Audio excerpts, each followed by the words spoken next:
Bayan, isinulong ng International Criminal Court ang mas mahigpit na rules on evidence at testimonya ng mga testigo sa paglilitis kay dating Pangulong Rodrigo Duterte.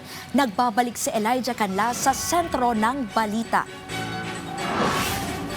Hiniling ng depensa ni dating Pangulong Rodrigo Duterte sa ICC na magkaroon ng mas mahigpit at mas malinaw na pamamaraan sa paghawak ng ebidensya sa kanyang paglilitis. Iginiit ng kampo ni Duterte na hindi dapat basta-bastang maipasok sa court record ang mga ebidensyang hindi umano mahalaga, lalo na kung paulit-ulit umano itong gagamitin. Gusto rin ng depensa na magbigay ang prosekusyon ng detalyadong listahan ng testimonya ng mga testigo, lalo na kung ang batayan nito ay mahahabang interview. Dapat malinaw umano kung ano ang tatalakayin ng mga testigo, ano ang pagkakasunod-sunod nito at saang bahagi ng transcript ito nakabatay. Hiniling din ng depensa na huwag payagan ang buong pagpasok ng malalaking dokumento, mahahabang video, call data records, reports o mensahe kung maliit na bahagi lang nito ang tinalakay ng testigo.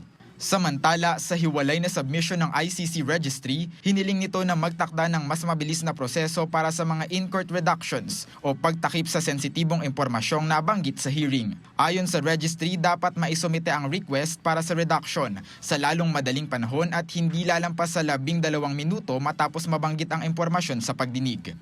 Matapos ito, bibigyan naman ng mga partido ng 4 na minuto para maghain ng kanilang tutol sa requests.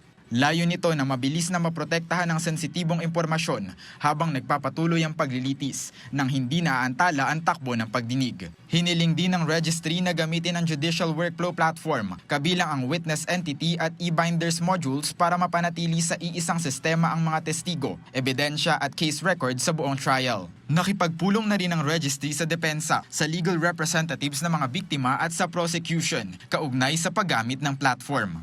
Nakatakda naman silang magbigay ng sagot at report sa chamber pagsapit ng June 15, 2026.